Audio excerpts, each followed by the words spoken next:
In the last 3 decades, a remarkable change has transformed the face of the world's most populous country. The figures are mind-boggling. Since 1980, China's gross domestic product has increased by over 3,000%, from 300 billion to over 10 trillion. This boom has been fueled by the remarkable rise of China's manufacturing sector, symbolized by the ubiquitous Made in China mark on seemingly every factory-made product. In 1988, China's global trade was valued at 200 billion. Today, it is worth over 4 trillion. This has led to a now familiar narrative. From a primarily poor and agrarian country, China is now increasingly urban, with a burgeoning middle class enabled by the Chinese Communist Party's relaxation of rules on private capital. This, we are told repeatedly, has led to more people being lifted out of poverty than ever before in the history of the world.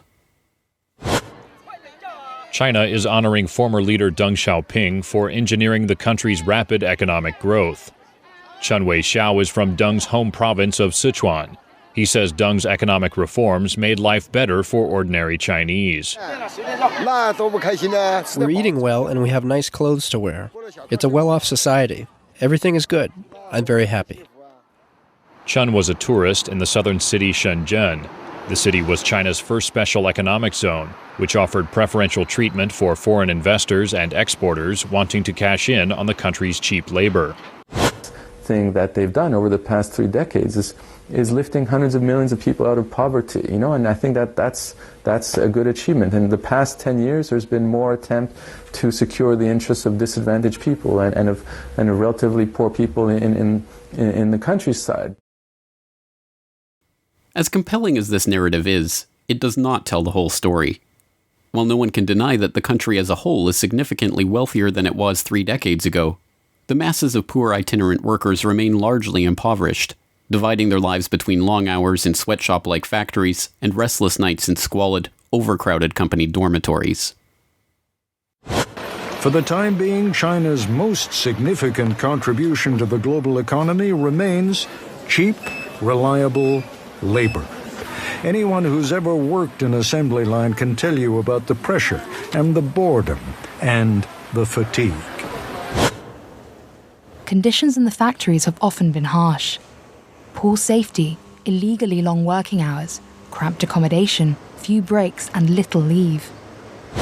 An undercover investigation into the world's largest electronics company, Samsung, by the human rights organization China Labour Watch, has revealed that abuse of workers is rife in factories either owned by Samsung or in those that make parts for Samsung products.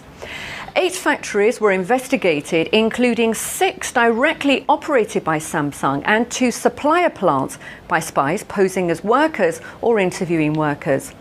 They found forced and excessive child labor, excessive overtime, exhausting working conditions, and widespread verbal and physical abuse. This story, the story of the brutal conditions that make the world's cheap plastic products possible, and the desperation of the workers who make them, has threatened to burst through the bubble of first world ignorance before. In 2012, the issue of the suicide problem at electronics manufacturer Foxconn, with over 1 million employees across China and 400,000 in Shenzhen alone, became headline news when it was brought to the public's attention by Mike Daisey and his one-man show, The Agony and the Ecstasy of Steve Jobs, which detailed his experience traveling to Shenzhen with an interpreter and interviewing the company's workers. In my first 2 hours of my first day at that gate, I met workers who were 14 years old. I met workers who were 13 years old. I met workers who were 12. Do you really think Apple doesn't know? When Daisey's story was eventually found to contain errors and fabrications, the issue of Foxconn's treatment of its workers disappeared from the news cycle. But the reality underlying that story, a reality of long hours and poor pay and suicide nets, disappeared with it. The suicide nets went up in the spring of 2010 when 9 Foxconn workers jumped to their desks in the span of 3 months. A total of 18 employees took their own lives or tried to in recent years. Some striking news. An employee of Foxconn Technology Group attempted to kill himself by cutting his veins Thursday in South China's Shenzhen City. He survived after medical treatment. While the suicide attempt came after 12 Foxconn employees had tried to end their lives, and 10 had succeeded by falling from buildings so far this year. A tragic state of affairs, and in response, Foxconn has taken action to ensure the mental health of their employees by making them sign a pledge vowing not to kill themselves. Done and done. While the average worker building electronics in the U.S. today makes over $23 an hour and works 41 hours a week, most of the people at Foxconn earn just over $2 an hour and strive for a 60-hour work week. Shifts have overtime built in, so workers regularly do more than 60 hours a week, more than Apple's guidelines. So if the workers at the bottom of China's economic miracle have seen very little of the benefits of that miracle, the question is, who has? The answer, perhaps unsurprisingly, is that a small group of families, all related to a small cadre of politicians and bureaucrats surrounding Chinese leader Deng Xiaoping during the country's transition out of Maoism in the 1970s, have reaped the lion's share of this new wealth. And they did so by cutting a deal with the corporate, financial, and banking elite of America, who were searching for a way to move the US manufacturing base offshore. In order to understand this part of the story, we must first understand the history of China to know that this is not the first time the country was colonized to serve wealthy foreign interests. In the 18th century, Europeans developed a taste for various Chinese goods, including silk, tea, and porcelain. The trade for these goods was largely one way. China was not so interested in European goods. As a result, more and more of Europe's silver bullion found its way into China and stayed there. To correct this trade imbalance, the British East India Company hit upon a Machiavellian solution. It used intermediaries in Turkey and India to smuggle opium into China, where opium dens became commonplace and the effects of opium addiction ravaged the Chinese countryside. By 1838, as many as 12 million addicts populated the opium dens, many idle and unemployed, some selling their family into slavery to afford their habit. When Chinese Special Imperial Commissioner Lin Zexu was dispatched to Canton, now modern-day Guangzhou, to stop the opium trade, the British responded by sending warships and expeditionary forces to wreak havoc on Chinese ports and coastal cities. This, the First Opium War, led to a decisive British victory and the Treaty of Nanjing, which ceded Hong Kong to the British, as well as forcing open 5 major port cities to British trade, including Guangzhou, Xiamen, Fuzhou, Ningbo, and Shanghai. This began an era that Chinese nationalists later called the Century of Humiliation. The Qing dynasty had itself been humiliated, and unequal treaties like the Treaty of Nanjing undermined traditional Chinese trade restrictions, foreign relations, and even the country's legal system. China had become yet another outpost of the British Empire, still autonomous, but as integral to Britain's trade interests as any of its colonies. With the Communist Revolution of 1949, China once again retreated into its Middle Kingdom status, severing its diplomatic and economic ties to Britain, the United States, and the other Western powers that had long held such power over it. As Professor Michel Chossudovsky of the Center for Research on Globalization explains, however, those ties were to be formed once again, less than 3 decades later. So 1972 is a landmark date. 1976 is the major landmark date for the transition. Zhou Enlai dies in early 76. He was very much a go-between the two factions within the Communist Party, the left and the right, the capitalist roaders and so on. And then Mao Zedong passes in September. And immediately after the death of Mao Zedong, there is a regime change where the so-called Gang of Four, but they were depicted as the Gang of Four, the 4 major leaders of the within the state apparatus, were in effect displaced and arrested and demonized. And in fact, these were supporters of Mao Zedong. This coup could not have taken place while Mao Zedong was still alive. And the Western media celebrated, pretty much reverberated the position of the Communist Party, the Chinese Communist Party.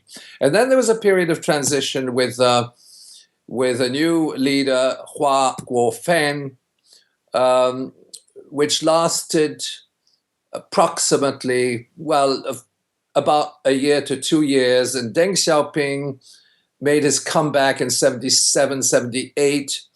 And in 1978, they established the free trade zones, which was very crucial. And subsequently, of course, in 1979, Deng Xiaoping travels to America and also makes the statement or expresses his anti-Soviet position. And he said, how do we tame the polar bear, so to speak?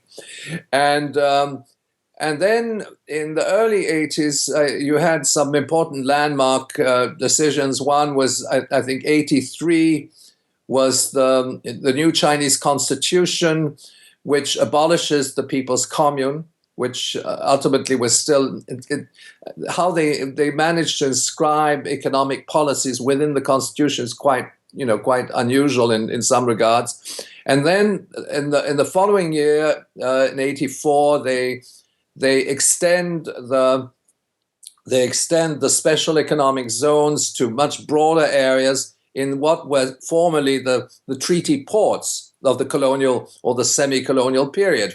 Now that is, of course, very important because what they were restoring, and in the same cities, we're talking about Tianjin, Guangzhou, Shanghai, of course, and what they do is they restore areas where foreign companies can come in and invest. It's much more directed towards broader industrialization, technology. It's not limited simply to assembly line type of operations. But that was, of course, very crucial. Now, I should make a flashback to the 19th century, because in the wake of the Opium Wars, which started in 1839, without getting into the complexities of this war, there was a treaty, and there were subsequent treaties. The Treaty of Nanjing is 1842, which opens up China to Western merchants and investment and so on, including and then subsequently railways, public infrastructure and so on, and puts China's trade under the control of the colonizers, in particular Britain, and controlled the customs. Now, that particular structure was used as a model to restore the relationship to foreign capital in the wake of let's say in the wake of Mao's death, what we might describe as the post-Mao era. And they use, in fact, the same terms, the open door policy. Now, the open door policy is an American concept, which was part of a treaty. It's the Treaty of Wanxia, which was signed shortly after the Treaty of Nanjing. And so there they reinstate the structures of trade which prevailed prior to 1949. The ringleaders of this transition are known in China as the Eight Immortals, Communist Party members who rose to prominence after the death of Mao Zedong in 1976, and centering on Deng Xiaoping, who survived a party purge during Mao's reign and took over leadership of the country in 1978. These 8 figures oversaw the opening up of the Chinese economy to Western financial and business interests, including a June 1980 meeting of Rong Yiren, chairman of then newly established state investment firm CITIC, and David Rockefeller in Chase Manhattan's Wall Street headquarters. The meeting, attended by the chief executives of nearly 300 corporations, charted a course for economic and technical cooperation between the economies of China and the US. In the following years, scores of Fortune 500 companies established headquarters in Beijing's new Central Business District, and foreign direct investment in China increased from almost nothing at the time of the transition in the late 1970s to $128 billion last year, making the country now the top destination for foreign direct investment in the world. As a result, the descendants of the Eight Immortals now enjoy immense personal wealth and largely maintain the role of stewards of the Chinese economy. A 2012 Bloomberg special investigation examined 103 descendants and spouses of these immortals, finding that the families have diversified from control of state-run conglomerates into real estate development, private equity, and technology. 26 of those descendants, known as the Princelings, ran important state-owned companies or held top positions in them, with 3 of the most important heading or running companies with access to $1.6 trillion in capital. The almost unimaginable wealth of these elite families stands in stark contrast to the lives of the itinerant factory sweatshop workers in their company dormitories, and even sharper contrast to the party's officially espoused ideals about equality in the People's Democratic Republic of China. The contrast between this ruling class and the average Chinese worker is not lost on the Chinese themselves.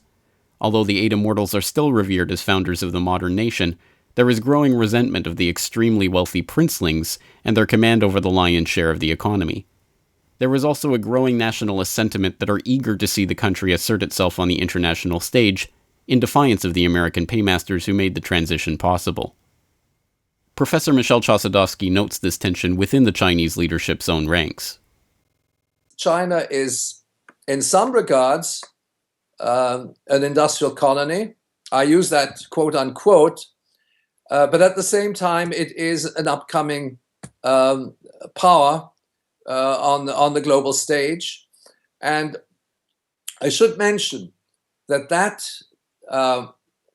emerged also in the wake of the Cold War, where China's alignments particularly vis-a-vis the Russian Federation, had changed dramatically to what they were in the during the Cold War era, and in the late 90s, particularly in the wake of the death of Deng Xiaoping and the demise of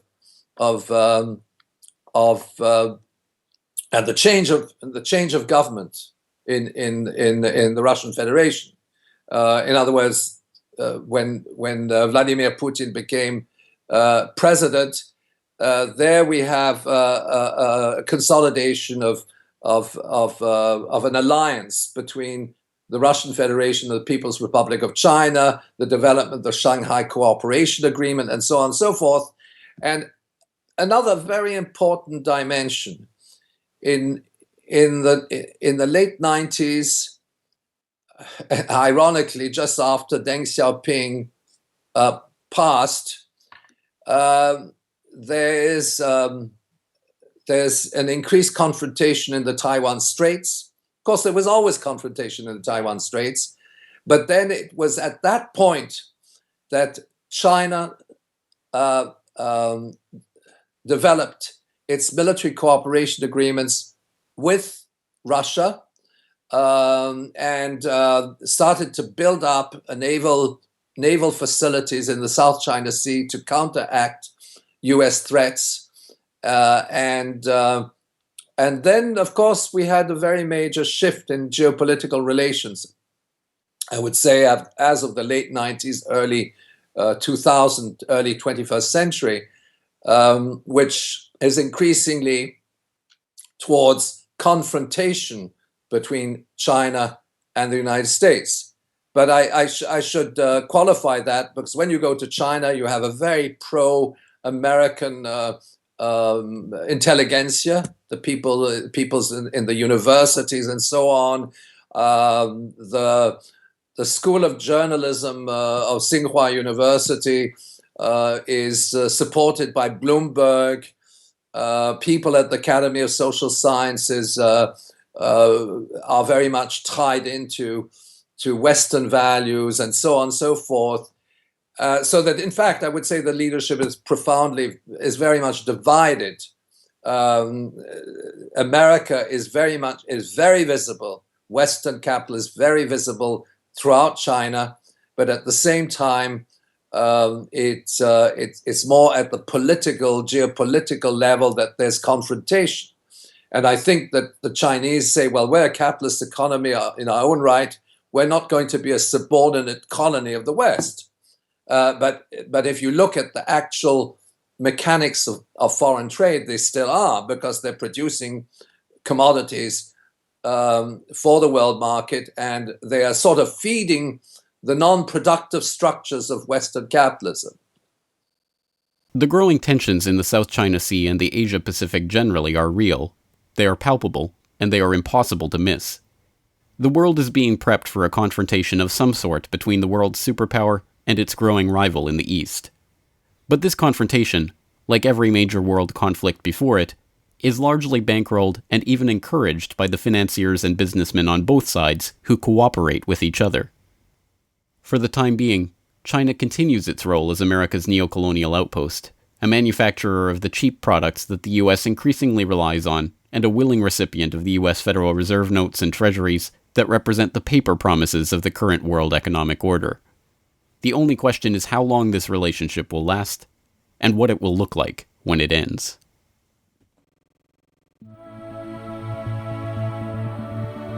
For more on this story, and other breaking news and current events, please go to globalresearch.ca. For more research and analysis by James Corbett, please go to corbettreport.com.